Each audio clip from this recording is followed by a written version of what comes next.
Megha Parmar ji, thank you so much for coming on this show. कल्पना भी नहीं किया था कि पहाड़ कैसे होते हैं, पहाड़ दिखते कैसे हैं, पहाड़ पे बर्फ कैसी होती है, कुछ नहीं पता था। तो कई बार कल्पना से भी परे चीज़ें हो जाती है। लॉ ऑफ मैनिफेस्टेशन की हम जब बात कर रहे हैं तो क्या आप इसमें बिलीव करते हैं? मैं बिलीव करती हूँ। आपकी वो जर्नी कब शुरू हुई? जब मैंने पहाड़ पे देखा कि कितनी ठंडी अलग तरह की हवा चलती है, कितना अलग महसूस होता है, फिर समंदर के अंदर कैसा लगता होगा, देखना तो है मुझे। क्या क्या चैलेंजेस आए? पहाड़ों पे आप मिनटों में मरते हो, समंदर के अंदर आप क्योंकि सारा काम ब्रीदिंग का है तो आप सेकंड में मरते हो। कुछ रेड कलर का आपने ऊपर से लगाया हुआ है और आपके फेस पे कुछ बर्न्स हैं, I don't know what, but आपने उस पे कैप्शन लिखा हुआ है, it is looking to ugly but it is actually very hard working that you have done that. Sunburn इतना सुंदर होता है। हम माउंटेनियर्स को अपने चेहरे का गहना बताते हैं, क्योंकि पहाड़ वो आपको निशाने के रूप में क्या देगा, कुछ तो देगा ना, तो वो हमें प्यार देता है। जो लोग नेचर से इतना दूर जा चुके हैं, जो लोग ऐसी एक्टिविटीज़ में इन्वॉल्व नहीं हैं, मैं देख रही हूँ उनके अंदर ह्यूमैनिटी भी थोड़ी सी कॉम्प्रोमाइज़ हो रही है। पुरानी मूवी में जो ब्लड दिखाते थे वो भी ऑरेंज कलर का दिखाते थे, पिंक कलर का दिखाते थे या इसको शेडो कर देते थे। हम जब वेब सीरीज देखते हैं रियल ब्लड दिखाते हैं और हमें कुछ फील नहीं होता। जो भी फीमेल्स आज आपका ये पॉडकास्ट शो देख रही हैं, उनके लिए आप क्या कहना चाहोगे? कि जब हम अपने आप से प्यार करते हैं ना, तब दूसरे लोग ज़्यादा हमसे प्यार करने लग जाते हैं। और जिस दिन हम अपने आप से प्यार नहीं करते हैं, लोग भी हमको नहीं करते।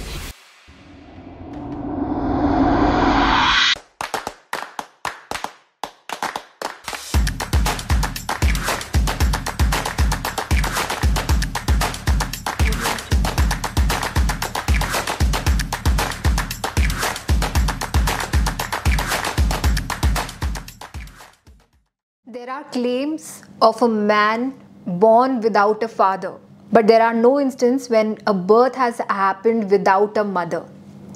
Feminine एक जेंडर नहीं, एक डायमेंशन है। आप चाहे एक मेल हो या फीमेल, एक फेमिनाइन का एस्पेक्ट आपकी ज़िंदगी में होना लाइफ की इंटेंसिटी को बढ़ाता है। Someone touching highest of the peaks and the deepest of the depths, Miss Megha Parmar, who is the first female climber of MP touching Mount Everest, highest mountains of 5 continents, ex-brand ambassador of Beti Bachao Beti Padhao MP, TEDx speaker and scuba diver who has achieved a record of touching 147 feet of the depth. She is a very conscious person. ऐसी एक हस्ती जो इस podcast पे बहुत rarely हम लेके आ पाते हैं। उनसे आप सीख सकते हैं इस पॉडकास्ट में how to build resilience in life. कुछ भी अचीव करना डिफिकल्ट नहीं है, it's you who are creating your own life and the power of manifestation. We'll be learning some techniques and understanding her experiences of all the extreme choices she has taken in her life.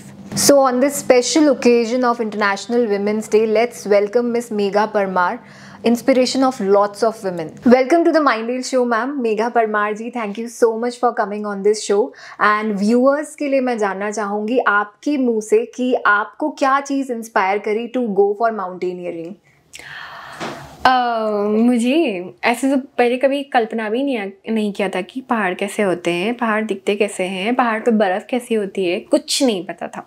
तो कई बार कल्पना से भी परे चीज़ें हो जाती है। मुझे क्योंकि मैं गांव से थी तो मेरे भाई पढ़ने के लिए शहर आए थे और उनको खाना अच्छा नहीं लगता था, ना टिफ़िन का ना भाइयों का, तो वो भाग भाग के गांव आते थे। तो वहाँ से मेरी जर्नी शुरू हुई थी। उनका खाना बनाने के लिए मुझे बेसिकली सीहोर भेजा गया था। गवर्नमेंट गर्ल्स कॉलेज में मैंने एक्सप्लोर करना शुरू किया था। और लड़कियों का कॉलेज था, इसीलिए मेरा एडमिशन भी वहीं हुआ था।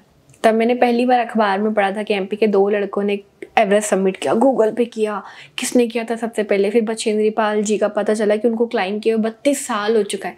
तो मन में क्लिक हुआ कि ये 32 साल का गैप हमारे एमपी में क्यों है। सोचने में भी हमने सर्च किया गूगल पे, किसी लड़की ने किया कि नहीं किया, और तेरी की किसी लड़की ने नहीं किया।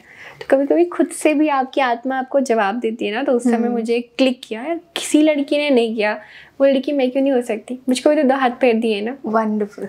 तो सोच पहला थॉट वहाँ से आया था। पर ये नहीं पता था कि एवरेस्ट सबमिट करने में या माउंटेनियरिंग करने में इतनी तकलीफ आती है। पहले पता होता था सोचती भी नहीं। तो वहाँ से जर्नी शुरू हुई थी। Wonderful ma'am. मैम माउंटेनियरिंग के बारे में आई गेस आपने बहुत सारे इंटरव्यूज़ में बहुत डिटेल में बात की है, उस पर ऑब्वियसली हम भी आएंगे। बट मेरा फर्स्ट क्वेश्चन ऑब्वियसली आप माइंडेल शो पे आए हैं और माइंडेल जो है वो बहुत ही कॉन्शियस लिविंग को प्रमोट करता है।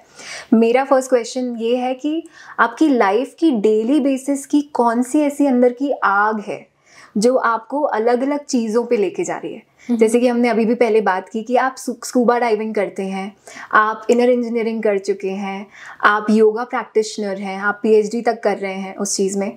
इतनी सारी चीज़ें और इतने सारे स्पार्क के साथ डेली बेसिस पे वो कौन सी चीज़ है जो आपको उठाती है? शायद कुछ करना है मुझे, वो बेचैनी है अंदर से। कभी कभी हम कहते हैं कि हमको संतुष्टि की प्राप्ति हो जाना चाहिए, पर मुझे लगता है कि वो असंतुष्टि बहुत ज़रूरी है। जब किसी के अंदर असंतुष्टि रहती है तो उससे कुछ करने की चीज़ होती है। वो पहले ही जिंदा इंसान है, जब वो तड़पता है तो वो क्या नई चीज़ करेगा। तो मेरे पास असंतुष्टि बहुत ज़्यादा है कि मुझे ये भी करना है, मुझे करना है। हमें भगवान ने इतना समय दिया है, क्यों दिया है? एक्सप्लोर करने के लिए, नई चीज़ें जानने के लिए, नई चीज़ें सीखने के लिए। वरना हम कितनी चीज़ें हैं जो बिस्तर पे रहेंगे और टीवी चल रही होगी हॉस्पिटल में और हम सोचेंगे यार ये करना चाहिए था मुझे। समंदर के अंदर की दुनिया कैसी होती होगी, अगला जन्म लूँगा तब आऊँगा क्या? तो मुझे लगता है मुझे ये चीज़ें जब मैं कल्पना करती रहती हूँ, सपने में सोचती रहती हूँ, ये मुझे पावर देता है। तो जब मैंने माउंटेनियरिंग की थी तभी मुझे था कि मुझे समंदर के अंदर की दुनिया भी देखनी है। जब मैंने पहाड़ पे देखा कि कितनी ठंडी अलग तरह की हवा चलती है, कितना अलग महसूस होता है। हम कहते हैं सुपर पावर माउंटेन्स पे महसूस होता है, सच में महसूस होता है, वाइब्स महसूस होती है। इतना थकने के बाद वहाँ पहुँचने के बाद ऐसा लगता है बस बैठ जाओ, ठहर जाओ या रुक जाओ। तो वहीं से था कि फिर समंदर के अंदर कैसा लगता होगा, देखना तो है मुझे। तो under water technical scuba diving की जर्नी मेरी वहाँ से शुरू हुई। पर जितना पहाड़ कठिन है उससे 10 गुना ज़्यादा कठिन समंदर है। ओके। तो वो एक्सप्लोर करना इसीलिए लोगों के लिए कठिन होता है। 0.1% पूरे ऑल ओवर वर्ल्ड से लोगों ने एक्सप्लोर किया अंडर वाटर।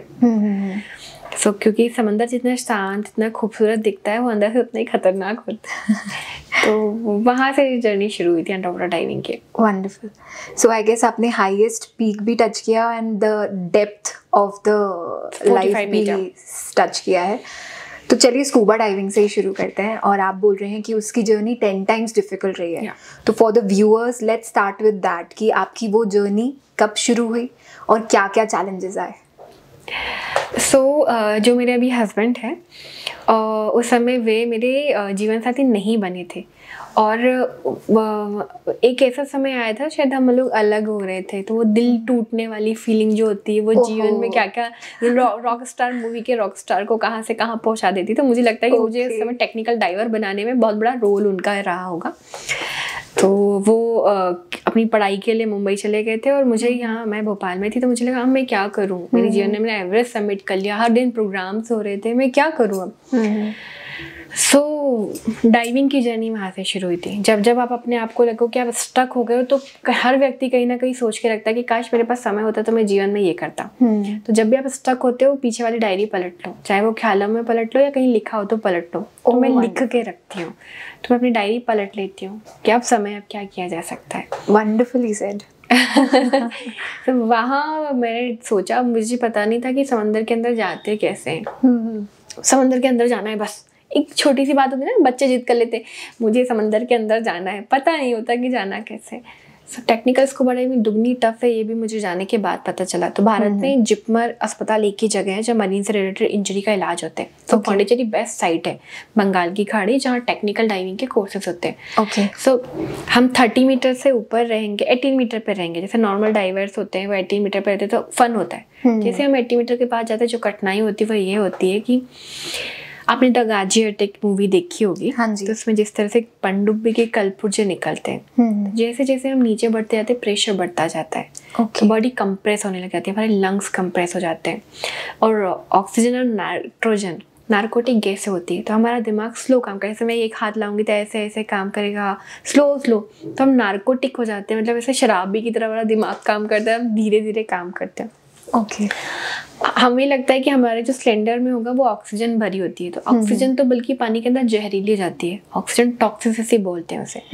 तो हमेशा प्योर ऑक्सीजन 6 मीटर पे रखी हुई होती है, नीचे नहीं लेके जाते, वरना वो जहरीली हो जाएगी। और हमने गलती से ब्रेथ कर लिया क्योंकि हमारा दिमाग काम नहीं कर रहा है, तो हम तुरंत मर जाएंगे।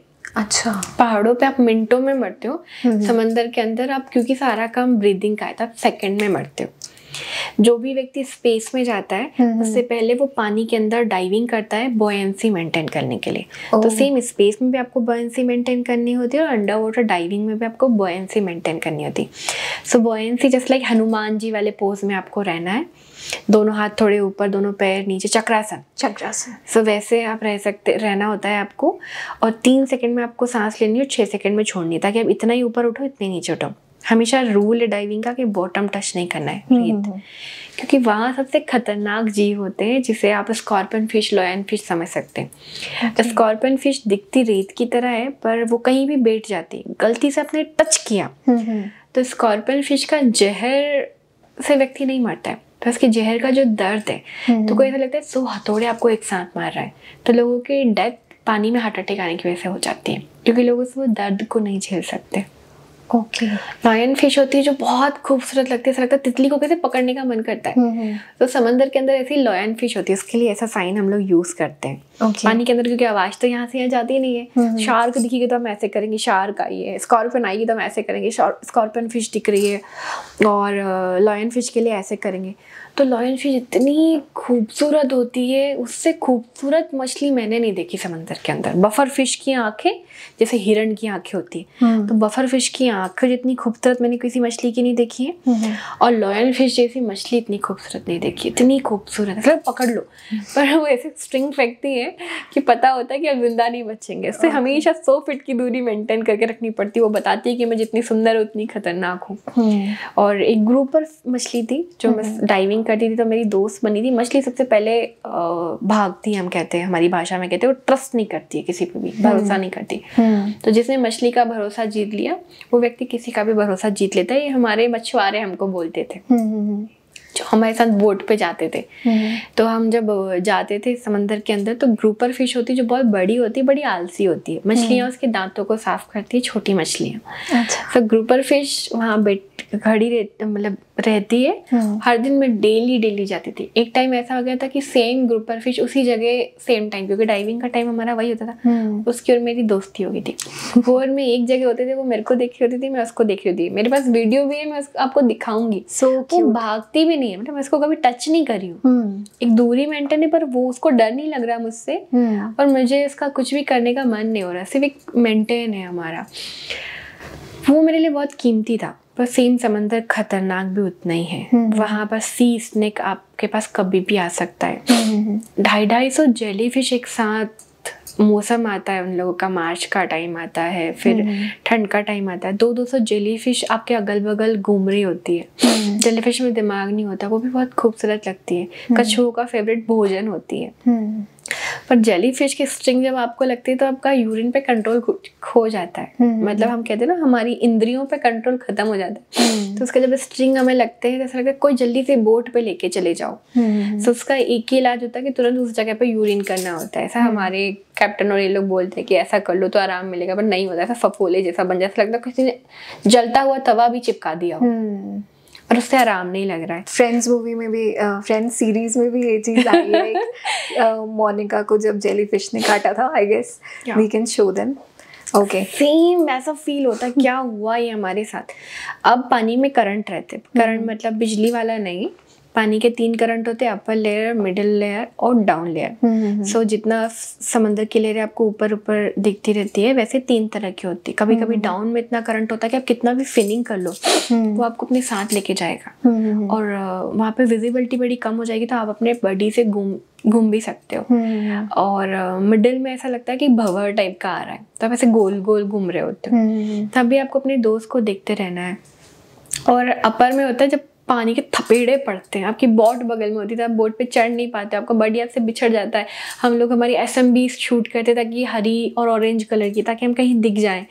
बीच समंदर में कई बार ऐसा होता है कि वेदर खराब हो चुका था और हम लोग हमारी टीम से बिछड़ चुके होते हैं। 2 घंटे बाद, मतलब मेरा एक दोस्त था, उसको 2 घंटे बाद बोट ने ढूंढा था, सिर्फ इसलिए क्योंकि हमें दूर से ऑरेंज कलर की SMB दिख गई थी।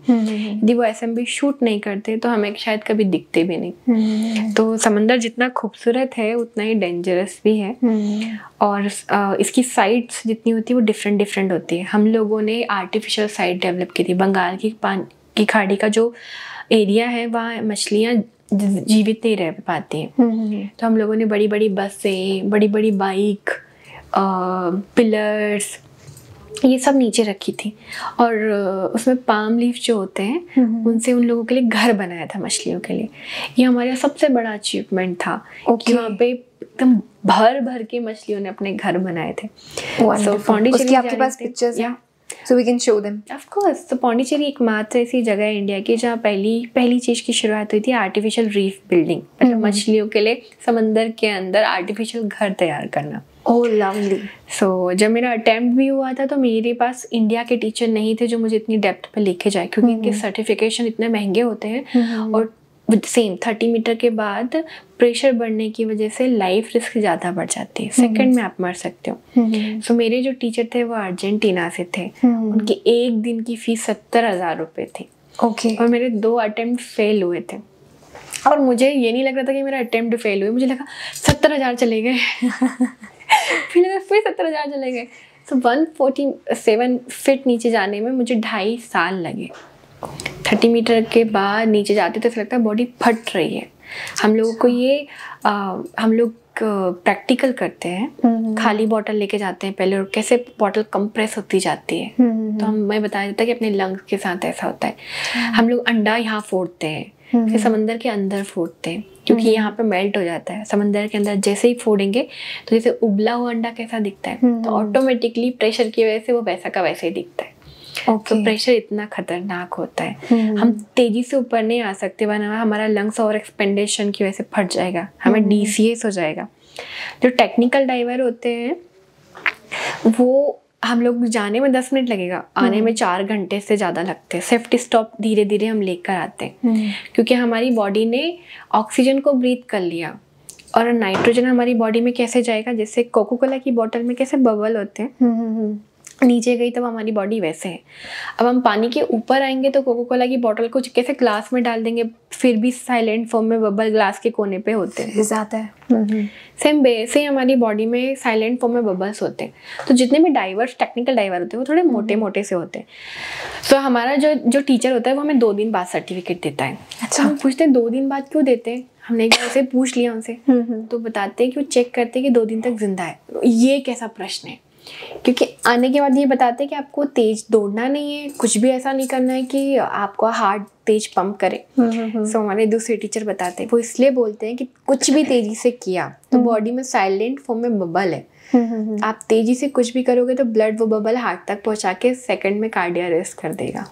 सो वो देखते हैं कि जो भी डाइवर उनके साथ गया वो 2 दिन बाद जीवित है, तब हमें सर्टिफिकेट मिलता है कि हमारा 45 मीटर का अटेम्प्ट कंप्लीट हुआ।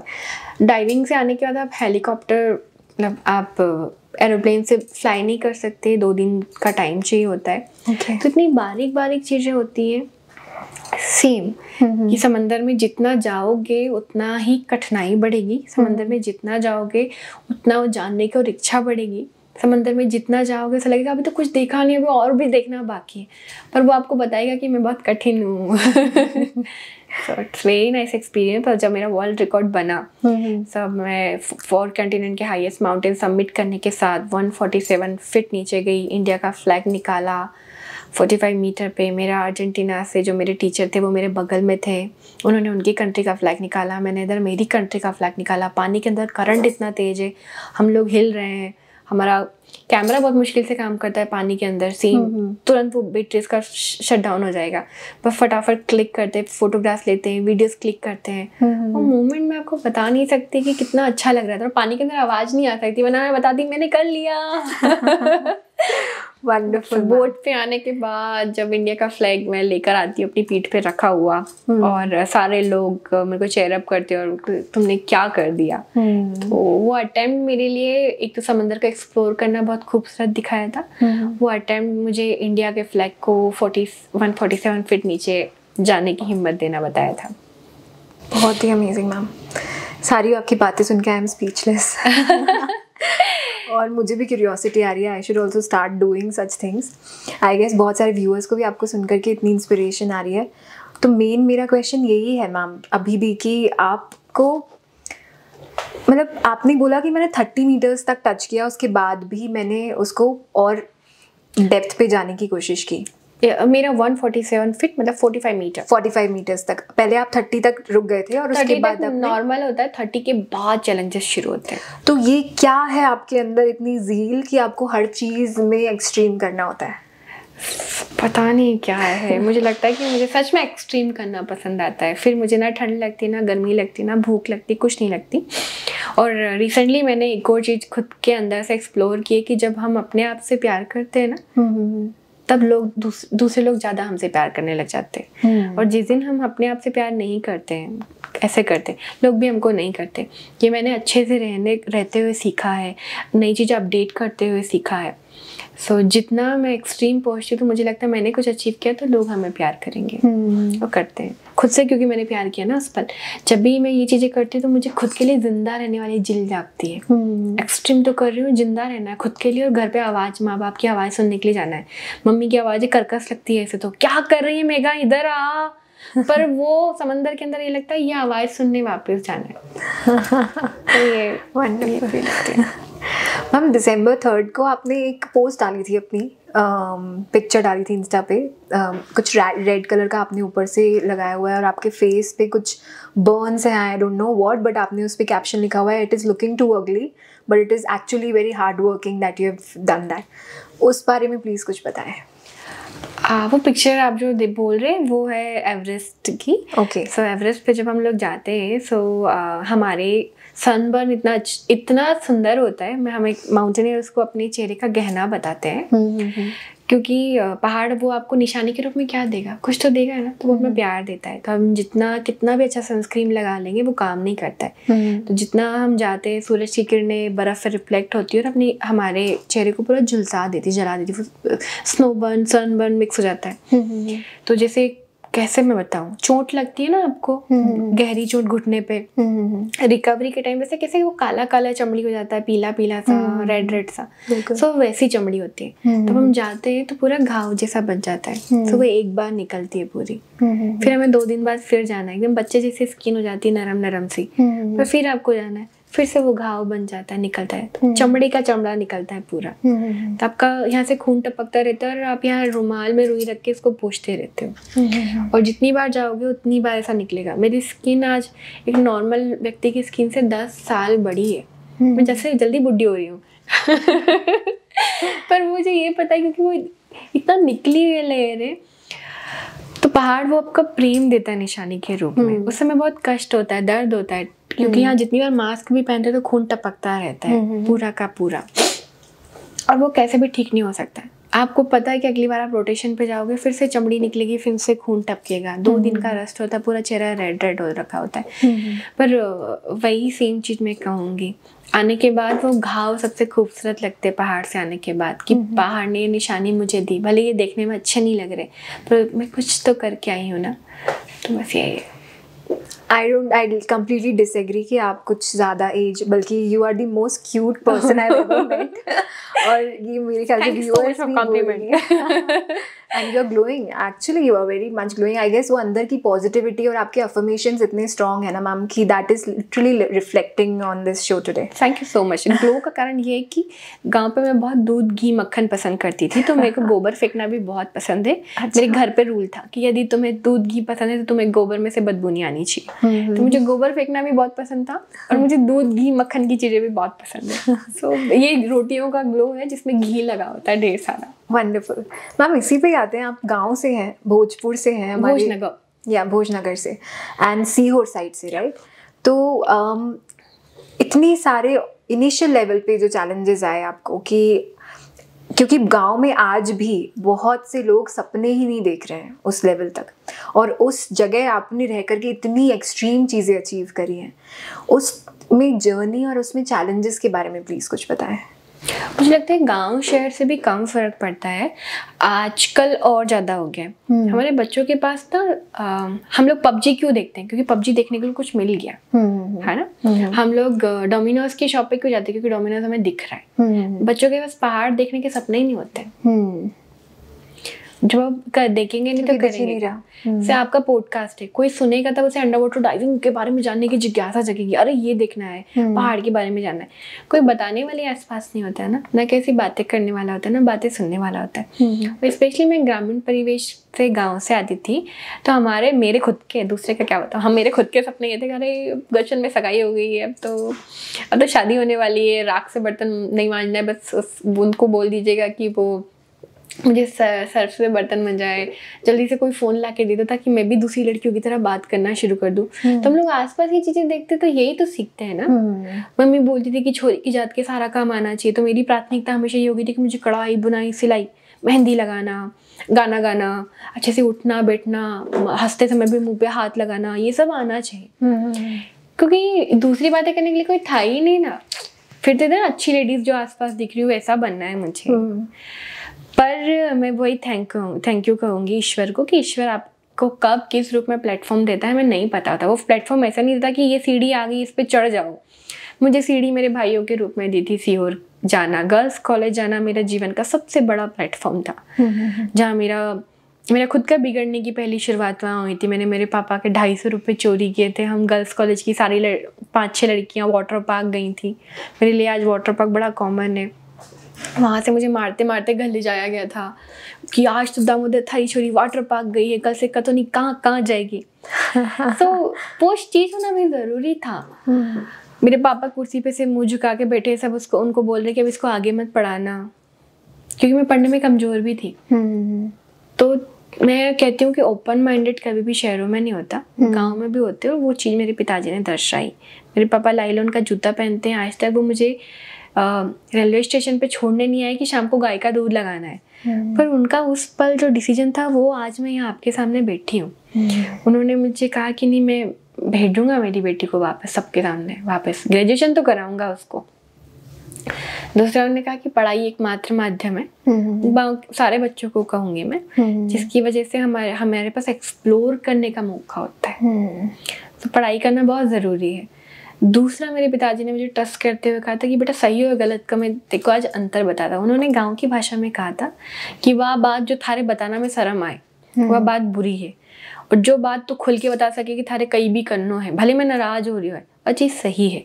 अब थारे मैं वापस भेज रही हूँ बेटा, अब थारे भागनो है तो भाग जा जाए, पर याद रख जाए तो जो करेगी उसका असर मार पे होएगा। ये चीज़ें मतलब मैं पेरेंट्स को कहूँगी कि अपने बच्चों को मारने से कुछ नहीं होता, ऐसा इमोशनली ब्लैकमेल कर दो। मैं जब बाइक पे बैठी तो मुझे ये था कि अब मुझे कुछ करना है ताकि मैं वहाँ से वो करूँ। तब मैंने एक्सप्लोर करने के लिए ढूंढा कि मैं क्या कर सकती हूँ, क्या करूँ कि मेरे पापा का नाम गौरवान्वित हो, क्या करूँ कि उन्हें सब वाह वाह बोले कि शाबाश आपकी बेटी ने ये किया।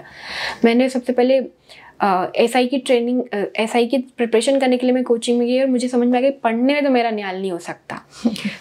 क्या नहीं हो सकता है वो भी समझना उसी समय मुझे बहुत जरूरी है। वो मुझे समझ आ गया पढ़ने के लिए मैं नहीं बनी हूँ। अब मैं क्या करूँ? तो फिर मैंने एक्सप्लोर किया कि मैं खेल में अच्छा कर सकती हूँ। खेल में भी मैंने जब कुश्ती जूडो खेला तो मुझे लगा ये गेम मेरे लिए नहीं है, मुझे कुछ एक्सट्रीम करना है। तो ये सारी चीज़ें कब आती है? जब हमारे अंदर से जानने की इच्छा शक्ति जागती है। तब मैंने माउंटेनियरिंग को सर्च किया, तब मुझे पता चला कि MP से इतनी सीटें खाली जाती हैं। तो स्टेप आपको किसी भी रूप में नहीं मिलता, ना गाँव या शहर में। आपके अंदर जिल होनी चाहिए, जुनून होना चाहिए, जिज्ञासा होना चाहिए। सबसे बड़ा शब्द है जिज्ञासा होना चाहिए। जिस समय आपके मन में जिज्ञासा होगी, कब क्या चीज़ें आपके सामने आ जाएगी, कब आपको पता चलेगा ये मुझे कैच करना है, सुबह हो जाता है। वंडरफुल मैम, आई गेस ये पॉडकास्ट बहुत ज़्यादा इंस्पायरिंग जा रहा है, क्योंकि मेरे अंदर तो बहुत बार गूज़बम्स आ रहे हैं आपकी बातें सुन करके। फीमेल्स के लिए खास करके मैम बहुत ज़्यादा आज भी इतनी लिमिटेशंस है, इतनी बाउंड्रीज़ हैं। और जैसी आपने बात बताई ना कि लड़की है तो सारी चीज़ें आनी चाहिए, कढ़ाई बुनाई मेहंदी, ऐसे तरीके से बैठो, ऐसे बात करो। भले आज की डेट में दुनिया में इतने ओपन माइंडेड सिनेरियोस चल रहे हैं, लेकिन फॉर गर्ल्स स्टिल उनके बिलीफ सिस्टम्स अभी भी लिमिटिंग है। तो उनके लिए, और जो भी फीमेल्स आज आपका ये पॉडकास्ट शो देख रही हैं, उनके लिए आप क्या कहना चाहोगे? मैं ये कहना चाहूँगी कि मैं लोगों को मेरे पिता को लोग बोलते थे कि पहाड़ पे तुम्हारी लड़के भी रहते, तो वे बोलते थे भालू भी रहते। सेम महिलाओं के लिए जब हम ये चीज़ें बात करते, गांव शहर देश विदेश से फर्क नहीं पड़ता, कहीं ना कहीं महिला मतलब नजरिया लोगों का ऑटोमेटिकली बदल जाता है हमारे उठने बैठने करने क्रियाकलाप सबके लिए। तब मेरे शेरपा ने मुझे एक बहुत अच्छी बात बताई थी। पहाड़ पे जब मैं गई थी तो मेरे ना पीरियड्स कंटिन्यू 2 महीने आए थे। हार्मोन्स वहाँ बहुत तेजी से ऊपर नीचे होते हैं। ओके। तो मैं जब रोती थी तो मेरा शेरपा बोलता था कि भाई नहीं, समाज नहीं, प्रकृति भी महिला को ज्यादा चैलेंज देती है ना। वो बोलते थे माँ चुंगलुंगा ज्यादा कष्ट देती है महिलाओं को। उसके बाद मुझे लगे कि प्रकृति भी हम लोगों को ज्यादा कष्ट देती है। कंटिन्यू 2 महीने पीरियड्स रहते हैं हमें। ब्लड का कलर येलोइश में बदल जाता है। सैनिटरी पैड, मेरे को पहले पता नहीं था कि मेंस्ट्रुअल कप भी कुछ होता है। सैनिटरी पैड से पैर ऐसे छिल जाते हैं, ऐसा मन करता है चिंपांजी की तरह चलो। हम लोग पानी कम पीते क्योंकि चेन पीछे से नहीं खुल पाती थी डाउन सूट, तो यूरिन कलर का कलर जब बाद में जाते थे रेड हो जाता था। डिहाइड्रेशन की वजह से होंठ सफ़ेद पड़ जाते। फिर भी मेंटली इतने स्ट्रॉन्ग होते हैं कि 60% महिलाएं क्लाइंबिंग सक्सेसफुल एवरेस्ट की करती हैं, 40% मेन करते हैं। सेम अंडर वाटर डाइविंग में यदि आप गर्भवती हो, बल्कि आप एक दूसरे जीवन को लेकर आओगी, तो भी आपको डाइविंग करना मना है, वरना आपका गर्भपात हो जाएगा। तो हम समाज से क्या आशा कर सकते हैं? तो यहाँ ये चीज़ से प्रिपरेशन रहो। दूसरा, मैं महिलाओं से सेम चीज़ खुद की लाइफ में मैंने ऑब्जर्व करी कि हम जिस दिन खुद से प्यार करने लग जाते हैं, सारे लोग अपने आप आपसे प्यार करने लग जाएंगे। मैं जब गांव में जाती हूँ तो गांव में फटाका फूटता है तो लोग बोलते देखो देखो छोरो हो कोई का घर फटाका फूटे। तो हमारे सबकॉन्शियस माइंड में भी अभी तक ये बसा हुआ है कि फटाका फूटा है तो हम लोग कह रहे हैं छोरा हुआ होगा, क्यों नहीं बोला कि लड़की हुई है। तो हम लोगों ने यही पॉलिसी चेंज करवाई थी कि जन्म का उत्सव एक जैसा, लड़की हो या लड़का हो या तीसरा लिंग हो तुम्हारे जैसा, कुछ भी हो सकता है, तो उसका एक जैसा मनाओ उत्सव। चाहे दोनों के टाइम थाली बजाओ, दोनों के टाइम ढोल बजाओ, दोनों के टाइम गुड़ बांटो या दोनों के टाइम मिठाई बटाओ, अंतर ही चेंज करो। तो हमने ये सेलिब्रेशन चेंज करवाया। हम लोग गाँव में जाते थे, जिसके घर बेटी होती थी उसको माला पहनाते थे। गाँव में अजूबा हो गया था कि अगर छोरी हुई इसलिए कोई माला पहना रही है। मैं सांची की ब्रांड एम्बेसडर थी, उनको उनकी ब्रांडिंग पॉलिसी पे काम करना था। तो मैंने बोला कि गाँव में आधा किलो का घी का पैकेट भेजिए, जिसके घर बेटी हो रही है उस पुरुष को चौराहे पे लाओ। महिलाओं को तो कम टॉर्चर करते हैं, पुरुष जिसके घर बेटी हुई है उसके आसपास के दोस्त बोलते हैं इसको हीन भावना से इसने छोरी पैदा करी है। इतना टॉर्चर करते हैं कि वो 4 पुरुषों के बीच बैठना बंद कर देता है। तुमने उसी का उल्टा कर दिया था। चौराहे पे घी का पैकेट उसको मिलता था, माला पहनाते थे। क्यों पहनाई? घर तक वो माला पहन के जाता था। अरे वो रामलाल का घर छोरी पैदा हुई ना, इसलिए उसका सम्मान हो रहा है। तो हमें वो सबकॉन्शियस माइंड ही चेंज करना है। मतलब माला पहनाइए मतलब यार लड़की हुई है, उसको सम्मान मिल रहा है मतलब लड़की हुई है। उसमें हमने सरपंच को अलाव किया कि आप आओ ढोल बजवाओ ताकि आपका भी नाम होगा। आंगनबाड़ी वाली कार्यकर्ता को रिस्पेक्ट दिलाई। तो हम लोग शहरों या बड़े मंच पे काम करने से पहले हमें गाँव में करना पड़ेगा, क्योंकि हमारे देश की भी जड़ गाँव ही है। हर चीज का आधार गाँव से है। हमको अन्न हमें कहाँ से मिल रहा है? वहीं से मिल रहा है। हम वो उन्हीं का अन्न खाएंगे तो हमारी कहीं ना कहीं मेरे रूट में वही तो पहुंचेगा ना। फिर हमने मासिक धर्म पे जब मैंने काम किया तो मैंने खुद ने मेरे गांव पे और आसपास देखा था कि आज भी कपड़े कम होते हैं गांव में, तो उसके अंदर राख रख लेते हैं, राख, ताकि ब्लड को सॉक ले पूरे। और वो एक ही कपड़ा साल भर चेंज होके पहना जाता है और ऐसी जगह सुखाया जाता है कि जहाँ किसी भी पुरुष के ऊपर छाव ना पड़ जाए, वरना उसकी मति भ्रष्ट हो जाएगी।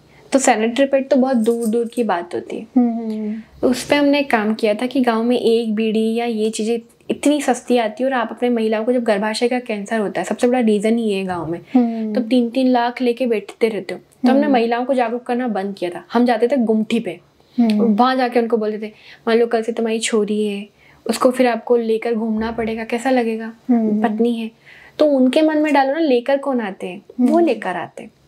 तो हम लोगों ने गुमटियों पे सैनिटरी पैड रखवाने शुरू किए थे। दूसरी जगह नहीं, बीड़ी के बिल्डर के बगल भी वो रखो ताकि उसको शर्म ना आए। नॉर्मल कॉमन चीज़ है। कभी किसी घर में आया पत्नी के लिए, किसी के लिए, पहले पेपर में लपेट के लेके जाएगा, लिख के तो जाएगा। और थर्ड हमने काम किया था ब्लैकमेलिंग पे। मैंने खुद नहीं देखा है गाँव में शहरों में बच्चियाँ आत्महत्या कर रही हैं, सुसाइड कर रही हैं, घर से छोड़ के भाग रही हैं, कपकपाती हैं, कठपुतलियाँ बन गई किसी के हाथों की, क्योंकि जैसे ही वो बड़ी होती है फ़ोन मिलता है, गलती से किसी को मैसेज कर दिया, हेलो की जगह हाय लिख दिया, तुम कैसी हो? और वो बोल देता मैं अच्छी हूँ। वो मैसेज दिखा के उसको ब्लैकमेल करने लग जाता है कि तुमसे मेरी बात हुई है, मैं घर पे जाके दिखाता हूँ। मैसेज की जगह फिर फ़ोन पे बात शुरू होती है, वीडियोस बनते हैं, फिर ऐसी कठपुतलियाँ बन जाती हैं बच्चियाँ कि वो जो बोलता है वो करते हैं, क्योंकि उनको इतना डर होता है घर पे ना पता चल जाए। तो हमने कॉलेजेस में जाके अवेयरनेस प्रोग्राम किया था बच्चियों की मेंटल हेल्थ पे कि मम्मी पापा थप्पड़ मारेंगे, मार तो नहीं डालेंगे ना, तो उनको वो डर ही खत्म कर दो। बच्चों ने थप्पड़ नहीं खाए क्या तुमने? खाए। अपने माँ बाप का अपन थप्पड़ खा सकते कि नहीं खा सकते? हाँ खा सकते। फिर पेरेंट्स को भी बताया आप भी कभी बिगड़े होंगे, पहली गलती माफ़ करना तो ज़रूरी है ना। तो बच्चियों ने जिस दिन बताया उनके पेरेंट्स को, उनका वो डर खत्म हो गया। और उस लड़का या लड़की को भी जो भी जिनको ब्लैकमेल कर रहा था उनको कहा कि तुम क्या जाके दिखाओगे, हम मैंने खुद ने जाके दिखा दिया। तो वो डर ब्लैकमेलिंग का जहाँ से शुरू हुआ था वो मारना बहुत ज़रूरी था। पहला कदम ही सुरक्षा एक लाइन हमें आई थी जिसने 3 चीज़ों पर काम किया, ब्लैकमेलिंग, घरेलू हिंसा और दहेज। तो जब मैं महिलाओं पे काम करती थी तो मुझे लगता था कि ये सब ईश्वर ने मुझसे इसलिए करवाया ताकि मैं यहाँ काम कर सकूँ। बहुत बढ़िया। आप जैसे एक्स ब्रांड एम्बेसडर रह चुके हैं बेटी बचाओ बेटी पढ़ाओ के लिए, और ये सारे जो आपने एक्टिविटीज़ करे हैं, आगे चल के आप भोपाल में, जैसे अभी भी हमारा आप जान रहे हैं इन्वेस्टर समिट हो रहा है, तो भोपाल में एज एन इंस्पिरेशनल पर्सनालिटी आप क्या चाहेंगे कि क्या चेंजेस आने चाहिए? तो मैं तो कहती हूँ कि सबसे पहले पॉलिटिक्स में ढेर सारी महिलाएं आएँ, अलग अलग पार्टीज़ में, सारी डिफरेंट पार्टीज़ में। क्योंकि सेम उसका उदाहरण मैं गांव से लूँगी। इन्वेस्टर समिट पे मैं आती हूँ, वैसे पहले मैं आती हूँ जहाँ से पॉलिसीज बनती हैं। तो गांव में कहीं भी हेडपम्प लगता है और एक हेडपम्प आता है, तो एक गांव में पुरुष सरपंच है जिसकी खुद की चलती है, और एक गांव में वो पति सरपंच है जिसकी महिला सरपंच है, काम पुरुष कर रहा है। तो पहले हम जाते हैं पुरुष सरपंच के पास जिसने कि हेडपम्प कहाँ लगाना, तो वो बोलेगा चौराहे पे लगा दो, सब लोग पानी भर लेंगे। अब हम दूसरा जाते हैं उस महिला सरपंच के पास जिसकी बात तक नहीं सुनी जाती, जिसके डिसीजन मायने नहीं रखाते। अब उससे पूछा जाता है हेडपम्प कहाँ लगाना चाहिए, तो वो बोलती है कि आड़े छिपड़े में लगाओ, मतलब एक तरफ लगाओ। उसका कारण उसका सबकॉन्शियस माइंड महिला होने के नाते बोलता है कि हेडपम्प से पानी अधिकतर कौन भरता है? महिलाएं भरती हैं। चौराहे पे बैठा कौन रहता है? महिलाएं बैठे, पुरुष बैठे रहते हैं अधिकतर। गाँव में पुरुष बैठे रहते हैं, महिलाएं काम कर रही होती है। देखता कौन है वहाँ पे? उनके कपड़े ऊंचे नीचे होंगे। सो जब महिलाएं हर फील्ड में आती हैं तो वो भले ही ना चाहे, उसके सबकॉन्शियस माइंड में महिला ऐसे जी रही होती है कि उसका लगता है यदि मैं यहाँ होती तो क्या हो रहा होता है। तो इन्वेस्ट समिट में ये कहूँ कि ज़्यादा से ज़्यादा महिलाओं के हाथ में फाइनेंशियली पावर आए, क्योंकि जिसका होगा बंटवा भारी वही कहलाएगी सशक्त नारी। बहुत ही बढ़िया। तो महिलाएं अपने डिसीजन तब ले पाती हैं जब वो फाइनेंशियली स्ट्रांग होती हैं। छोटी जगह पे 10-10 रुपए के लिए महिलाओं को पति पुत्र पिता पे निर्भर होना पड़ता है। यदि फेयर एंड लवली किसी क्रीम का एक पैकेट लेना है ना, दिन भर वो काम करेंगी पर कहेंगे 10 रुपए दे दो, तो वो झटकार देते नहीं है मेरे पास। तो एटलीस्ट उनके पास 10-10 रुपए उनके हो, 1000 रुपए उनके हाथ में हो, 2000 रुपए हो, 3000 रुपए हो, फ्री के ना हो, उनकी मेहनत के हो, तो उनके पास उनके डिसीजन पावर आएंगे। तो मुझे लगता है कि कितना भी बड़ा इन्वेस्टर समिट आ जाए, उसमें प्राथमिकता ये होनी चाहिए कि हम कैसे महिलाओं के हाथों में पैसे पहुंचाएं। फ्री का नहीं, उनकी मेहनत का, उनके स्किल का, उनके काम का, उनको कैसे ग्रूम कर सकते हैं, उनसे कैसे काम ले सकते हैं, क्या क्या करवा सकते हैं। सार किसी भी चीज़ का मुझे लगता है कि हम लोगों का कोर जो होता है वो हम लोग धरती माता बोलते हैं, पर हमें सोचना चाहिए हमारे घर की माता को हम कैसे स्ट्रॉन्ग करें, वहीं से आएगा। Wonderfully said. आप फेमिनाइन एनर्जी के बारे में बात कर रहे हैं मैम, आई गेस, और आप जैसे जैसे बात करते जा रहे हैं मेरे दिमाग में एक बुक आ रही है, सदगुरु की लिखी हुई है डेथ, है ना, और उसमें ये चीज़ मेंशन्ड है कि कैसे फेमिनाइन यानी कि शक्ति, हम जैसे शिव शक्ति बोलते हैं, शक्ति के बिना शिव कुछ है ही नहीं, है ना। और आप जो भी बातें कह रहे हैं, अगर हिंदुस्तान वो चीज़ उस डेप्थ तक समझ ले कि आज भी जो इतने इश्यूज़ आ रहे हैं जस्ट बिकॉज कि आपने शक्ति को इम्पोर्टेंस नहीं दी, और जिस घर में, जिस देश में, जिस शहर में शक्ति की इम्पोर्टेंस होती है वो अपने आप ही बहुत फलता है। मैम, चॉइसेस मैंने देखा कि आपने अपनी लाइफ में बहुत अलग अलग टाइम पे बहुत ही बेहतरीन चॉइसेस करे हैं, है ना, एंड लाइफ और डेथ के बीच की जर्नी ही मेरे ख्याल से ये चॉइसेस है। तो आपकी लाइफ में भी ऐसे बहुत से इंस्टेंसेस आए हैं, चाहे वो स्कूबा डाइविंग में डेप्थ में या एक पीक पे, कि आपने डेथ को बहुत करीब से देखा है, और आपके आसपास ऐसे एक्सपीरियंसेस भी जो आप शेयर करना चाहें। और आपकी ज़ुबानी में पूछना चाहूँगी कि आपके लिए डेथ क्या है? So 7,900 मीटर के बाद हम सप्लीमेंट ऑक्सीजन लेते हैं। 7,900 मीटर के बाद एवरेस्ट के ऊपर डेथ जोन कहा जाता है। तो डेथ जोन इसलिए कहा जाता है कि हमारी बॉडी पे नीचे जो इससे हाइट पे नीचे पे बॉडी का फेट और मसल्स खत्म होता है। इसके बाद हमारे सेल्स मरना शुरू होते हैं। हमारी बॉडी किस चीज़ से बनी है? सेल्स से मरी है। आप बैठे भी रहोगे तो भी आप अंदर से मर रहे होते हो। कुछ नहीं करोगे तो भी आपके सेल्स मर रहे होते हैं। ओके। सो इसके ऊपर जितने भी लोगों की डेथ होती है उनकी डेड बॉडीज वापस नहीं आती, क्योंकि हम कुछ भी उठा भी नहीं सकते, ना कैरी कर सकते, इतना भारी लगता है हमें हर चीज़। तो माउंट एवरेस्ट पे 350 डेड बॉडीज़ है जिनका गार्बेज आज भी पड़ा हुआ है। हम गार्बेज बोलते हैं, वो डेड बॉडीज़ का गार्बेज है। ग्लेशियर मूवमेंट करता है, नई नई डेड बॉडीज़ निकल के आती है, थोड़ी वाइट दिखती है बस। पर यदि आज मैं आप 25 साल बाद आप जाते हो, मैं नहीं रहती हूँ, तो मैं आपको वैसी की वैसी दिखूंगी। उससे बस बर्फ़ थोड़ा मोटी हो जाएगी, पर रास्ता वही होता है। कभी आपको बगल से जाना है, कभी आपको ऊपर से जाना है। जब ऐसी सिचुएशन आती तब आप कहते हो ये भी तो वही करने आया था, ये क्लाइंबर, मैं भी तो वही करूँगी ना। पता नहीं मैं इनमें से एक हुई तो। कई सारे ऐसे लोग होते हैं जो हमारे साथ basic mountaineering course, advance mountaineering course करते हैं। हमें मेरे को खबर मिली थी ना, क्योंकि मेरे साथ एक रवि भैया थे, उनकी डेथ 2 दिन पहले हुई थी। उनको ऑक्सीजन समय पे चेंज नहीं हुआ था, उनको हेलोजिनेशन हो गया था और वो क्रवास में कूद गए थे खुद से। तो वहाँ इतनी चीज़ें होती कि आपको पता होता कि आपके साथ के लोग अब दोबारा आपको मिलेंगे कि नहीं मिलेंगे। हम सब जब एवरेस्ट बेस कैंप से निकलते तो ऐसे गले लगाते हैं एक दूसरे को। पता नहीं जिसका चेहरा हम देख रहे हैं, इसका चेहरा हम दोबारा देखेंगे कि नहीं, या ये मेरा चेहरा देख रहे हैं तो हमें देखेंगे कि नहीं। सो वो मूवमेंट इतना खतरनाक होता है कि ये लड़ाई झगड़े, द्वेष, ईर्ष्या, ये सब नीचे छूट जाती है। मेरे मन से तो ईर्ष्या वहीं ख़त्म हो गई थी। पहले मैं लोगों से ईर्ष्या करती थी, मुझे कभी किसी से ईर्ष्या नहीं होती, या वहीं ख़त्म हो गया था। मुझे खुद अपनी लाइन बड़ी करनी है। जब हम इन चीज़ों को देखते हैं ना, तो हम बदल जाते हैं अंदर से, एकदम बदल जाते हैं। मौत से बढ़ के क्या है? दूसरी चीज़ों में आप हारते हो, जीतते हो, फेल होते हो, पास होते हो। वहाँ आप या तो जिंदा रहते हो, मर जाते हो। तो मरने से बड़ी कुछ चीज़ तो नहीं होती है। तो जब आपकी सांसें आपको नहीं आती है, आप मरने से पहले का मोमेंट फेस करते हो, तो ये चीज़ें आपको बताती है कि जीवन कितना कीमती है और इन सांसों का कैसे उपयोग करना है। मेरे पास क्योंकि मेरे ऑक्सीजन ख़त्म हो गई थी, मुझे अंजलि कुलकर्णी जी के ऊपर डेथ हो गई थी, उनका सिलेंडर मुझे मिला था। तो मैं आज उनकी वजह से जीवित हूँ। उनके हस्बैंड ने किताब लिखी है अंजलि जी के ऊपर, मराठी और इंग्लिश में, और जब भी मेरे कंठ को देखते हैं तो वो यही बोलते हैं कि जब मैं मेघा के कंठ को देखता हूँ तो मुझे लगता है कि अंजलि की सांसें मेघा के अंदर चल रही है। तो आप सब जब भी अपने आप को दर्पण में देखें और आपका जब ऐसे वर्क करें तो आप देखा कीजिए कि आपके अंदर भी कितनी कीमती सांसें चल रही हैं। तो जीवन का यही उसूल मुझे समझ में आया कि जो कीमती सांसें चल रही है इसका उपयोग कैसे कर सकते हैं। बस। Wonderful ma'am.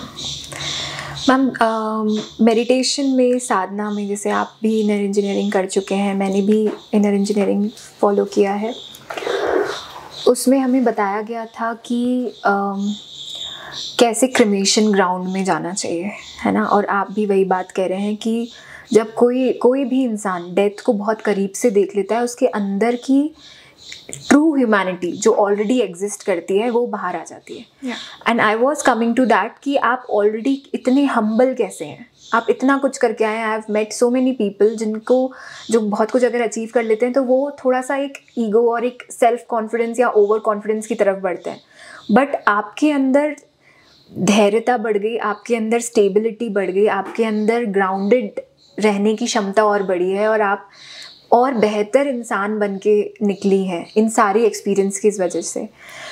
तो आज की जनरेशन मैम जो लिटरली सिर्फ फ़ोनों पे लगी हुई है, जिनके पास ये सोच भी नहीं है, जैसा कि आपने कहा, क्योंकि आप पहाड़ नहीं देख रहे तो आप पहाड़ पे चढ़ने की बात कैसे करोगे? जब तक आप उस चीज़ के बारे में क्यूरियोसिटी नहीं जगाओगे, जब तक आप ट्राई नहीं करोगे, आपको पता ही नहीं है कि आप क्या मिस आउट कर रहे हैं। तो जो लोग नेचर से इतना दूर जा चुके हैं, जो लोग ऐसी एक्टिविटीज़ में इन्वॉल्व नहीं हैं, मैं देख रही हूँ उनके अंदर ह्यूमैनिटी भी थोड़ी सी कॉम्प्रोमाइज़ हो रही है।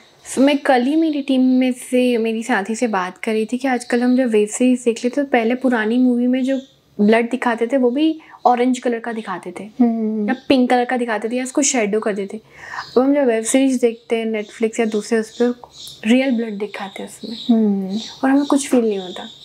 पहले हम महीने में एक खबर पढ़ते थे कि इसकी डेथ हो गई, और कई दिनों तक हमें वो बस पलटने के दृश्य से घूमते रहते थे। मेरी मम्मी मुझसे बात करती रहती थी कि ये हो गया, रे राम इतने लोग हो गए। अब हम हर दिन पढ़ रहे हैं और हम लोगों के अंदर की वो चीज़ें मरती जा रही हैं, हम नम हो गए हैं एक तरीके से।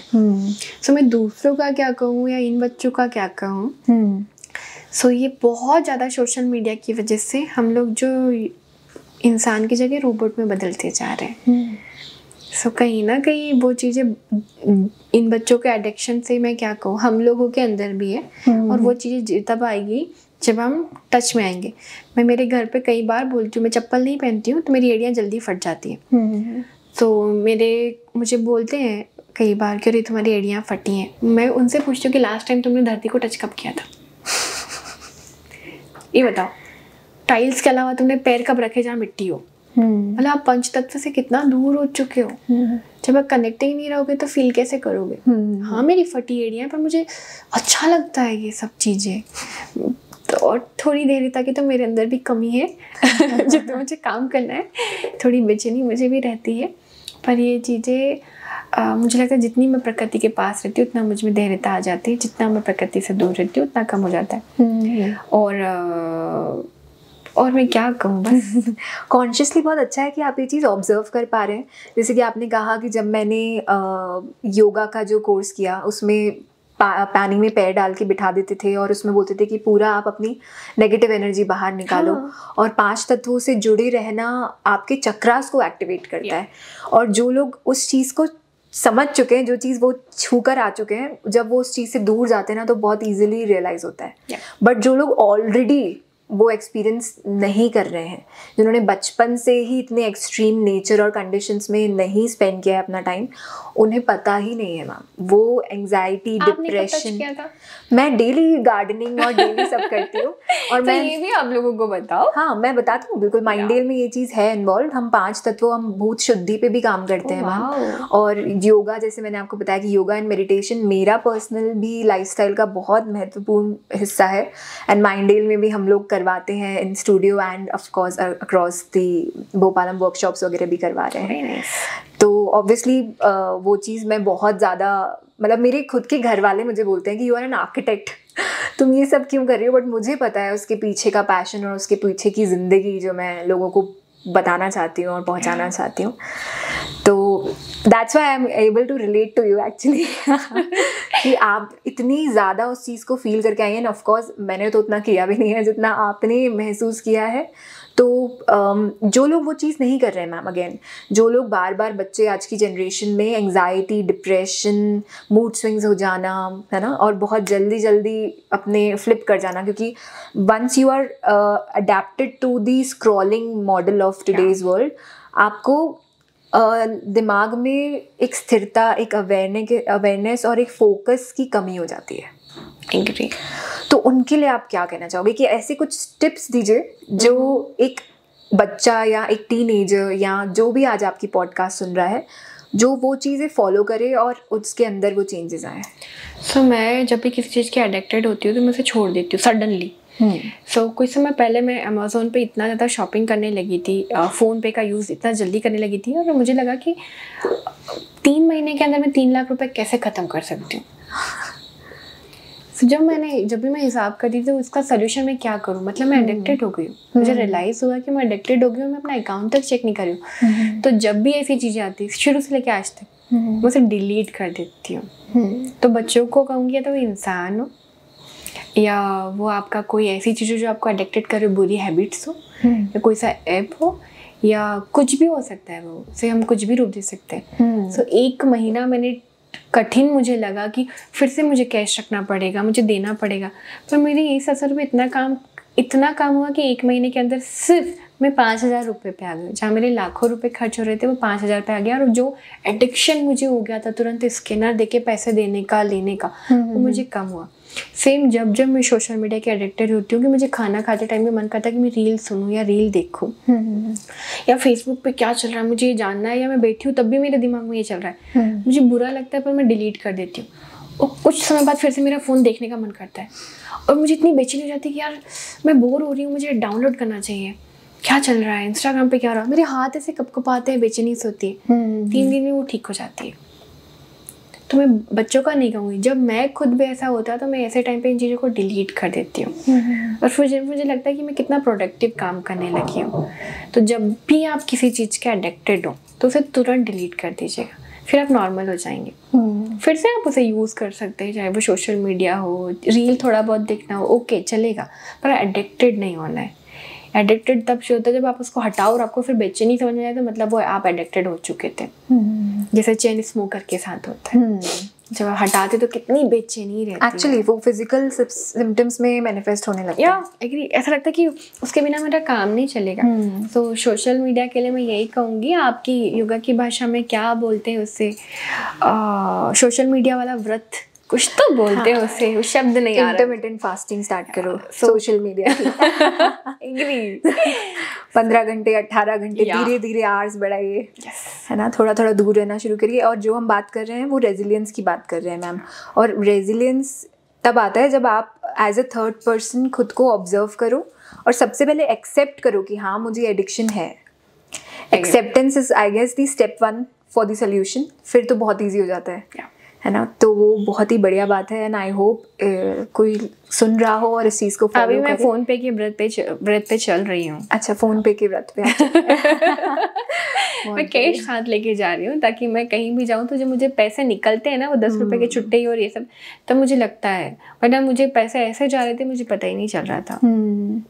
आई गेस मार्केटिंग और आजकल की बिजनेस डेवलपमेंट ही ऐसी हो रही है कि लोगों की इमोशंस के साथ प्ले किया जा रहा है, लोगों को एडिक्टिव किया जा रहा है। और फ़ोन पे, जी पे, ऑल्दो हमारी लाइफ को जैसे AI भी बहुत इजी बना रहा है, लेकिन हमें कहीं ना कहीं रोबोट बना रहा है और हमें उल्टा नम बना रहा है। तो इस चीज़ के लिए अगर हम कॉन्शियस रहेंगे तो I guess we'll pass through all these things. तो मैम अब बात करते हैं लॉ ऑफ मैनिफेस्टेशन की, जो कि मेरा फेवरेट टॉपिक है। माइंडेल एक कॉन्शियस लिविंग प्लेटफॉर्म है मैम, जिसमें सिर्फ एक मात्र गोल है मेरा, लोगों को बताना कि we are responsible for everything in our lifes. I think this is it which I want to tell to everyone. और वहाँ तक पहुँचने के लिए जो भी चीज़ों की ज़रूरत है, I guess we are trying to give it to the people and we are trying to like tell them कि कर्मा आपका ही है। जो भी आज तक आपकी लाइफ में हुआ है, भले वो अनकॉन्शियसली आप नहीं समझ पा रहे, वो आपकी वजह से ही हुआ है। बिल्कुल। तो जो चीज़ें आपकी लाइफ में हुई हैं जो कि इतनी अमेजिंग हुई है, आपका affirmation, even right now when I am talking to you I can realise कि आपका सेल्फ अफर्मेशन बहुत स्ट्रांग है। एंड बाय बर्थ कुछ लोगों में ये चीज़ होती है, दे फील लाइक सब कुछ अचीव कर सकते हैं, पता नहीं है कैसे होगा बट हो जाएगा, वैसा वाला फील। क्या जो चीज़ें आपने अपनी लाइफ में अचीव करी हैं, जो माइलस्टोन्स आपकी लाइफ में आपने अचीव करे हैं, ऐसा कुछ है कि आप उन चीज़ों को पहले ही फील कर चुकी थी, आप उन्हें मैनिफेस्ट कर चुकी थी, आपने उस चीज़ को पहले ही इमेजिन करके कहीं ना कहीं एक इमेजिनरी लेवल पे अचीव कर लिया था? And basically law of manifestation की हम जब बात कर रहे हैं, तो क्या आप इसमें बिलीव करते हैं? मैं बिलीव करती हूँ। मेरा फर्स्ट टाइम 2018 में एवरेस्ट समिट नहीं हुआ था। मैं 700 मीटर से वापस आई थी। मेरी रीढ़ की हड्डी टूटी थी, फिर मैं 9 महीने बेड रेस्ट पे थी। फिर मैंने उठने के बाद ये सोचा था कि मुझे एवरेस्ट जाना है, एवरेस्ट जाना है, एवरेस्ट जाना है। 2019 शुरू हो गया था। उससे पहले तक मुझे यकीन नहीं था। मेरी उस समय की तैयारी पे मुझे सिर्फ 24 घंटे एवरेस्ट देखना था। मेरे टीचर ने मुझसे कहा था, यूपीएससी की तैयारी करने वाले बच्चे हर तरफ अपने कागज वागज लगा के रखते, पेपर कटिंग, ताकि वो यहाँ देखे तो यहाँ दिख जाए। मैंने उस चीज़ पे काम ऐसे किया कि मेरी हर गेट पे मैंने एवरेस्ट एवरेस्ट लिखा था कि जब भी गेट खोलूँ, जिधर भी आंखें डालूँ, उधर एवरेस्ट दिखना चाहिए। बड़े बड़े मेरी टीम से आप पूछिएगा, एक दीवार के बराबर, पूरी एक दीवार के बराबर मेरी दीवार पे फोटो लगा था पहाड़ का। मेरे दूसरी दीवार पे फोटो लगा था कि पहाड़ की चोटी पे खड़ा व्यक्ति विक्ट्री बना रहा है। मेरे एक दीवार पे लगा था कि एक व्यक्ति बगल में खड़ा पहाड़ को निहार रहा है। मैं जिस कमरे में जाती थी, मेरे घर में सिर्फ मम्मी पापा के फोटोज थे, भगवान के फोटोज थे, या जहाँ देखोगे आपको एवरेस्ट दिखेगा। कुछ लोग तो बोले कैसे साइको हुई है। कुछ लोग आते थे मेरे घर तो वो यही सोचते थे मेरे घर में कुछ नहीं दिखता था, तब सारे घर खाली है, जमीन पे बिस्तर होता था मेरा तो, और ये दिखता था। मैं एवरेस्ट सबमिट करके आई। टाइम्स ऑफ इंडिया के पत्रकार थे, वो मेरे घर इंटरव्यू करने आए और उन्होंने मेरे गेट पे देखा, उन्होंने कहा यह एवरेस्ट की स्पेलिंग गलत लिखी है।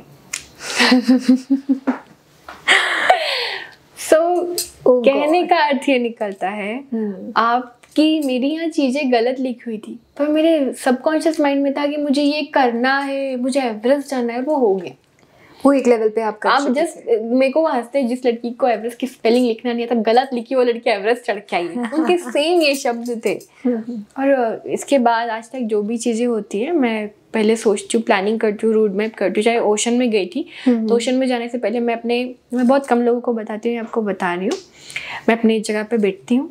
फिर जैसे हम पहाड़ चढ़ने से पहले कैसे रूट बनाते हैं एक बार जाने के बाद, फिर हम समंदर में जाने के बाद मैं इमेजिन करती हूँ कि मैं हार्बर पे जाऊँगी, बोट पे अपने सिलेंडर रखूँगी, समंदर के अंदर बहुत इनसे कंट्रोल डिवाइस पहनूंगी, नीचे जाऊँगी, हम लोगों का एंकर नीचे जाएगा, कितनी नीचे में जाना है, कितनी देर में ऊपर आना है, कैसे मैं आऊँगी, कैसे होगा, ये सब मैं पहले एक बार माइंड में करके देखती हूँ इमेजिन खुद को।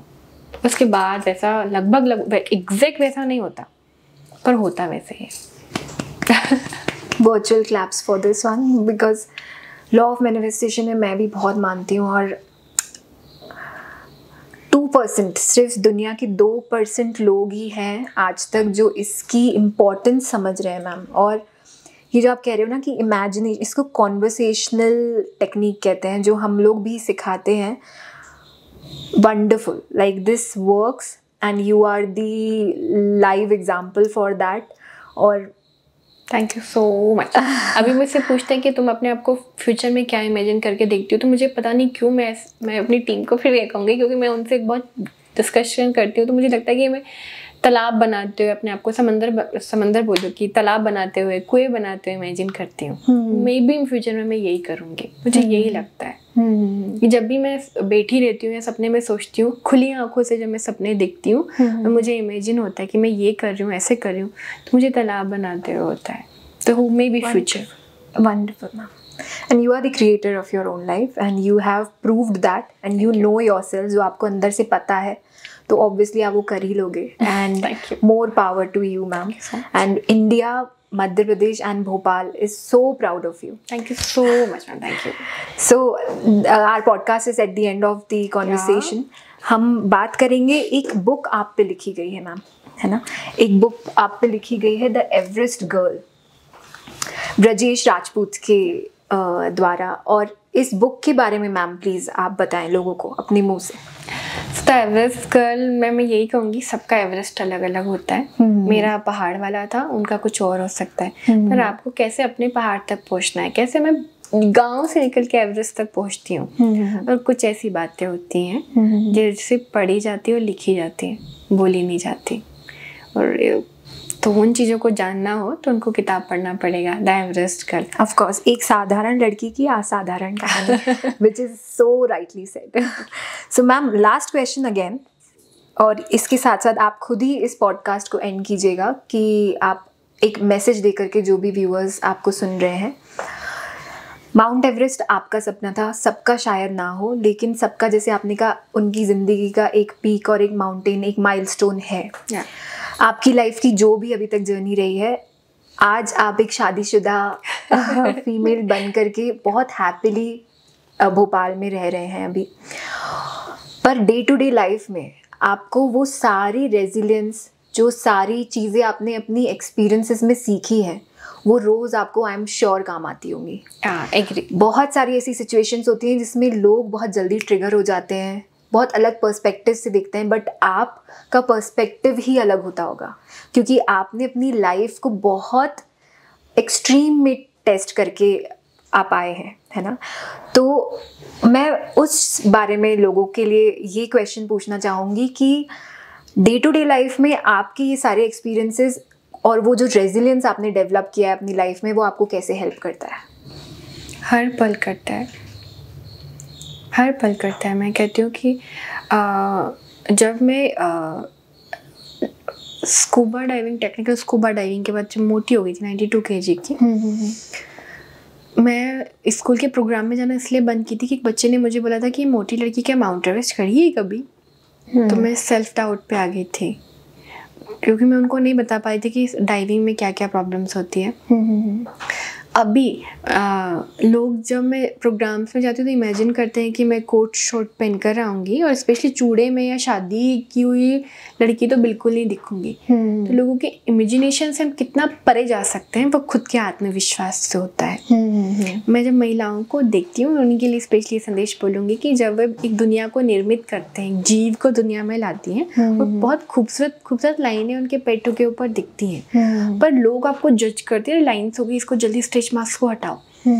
तब उनके अंदर कॉन्फिडेंस कब आएगा? जब वो खुद को अपने आप को दर्पण में देख के बोलेंगी मैंने एक दुनिया को जन्म दिया है जो तुम्हारे बगल में सांस लेके बैठी है या खड़ी हो सकती है। सो आप मुझे कंपेयर मत करो किसी चीज़ से।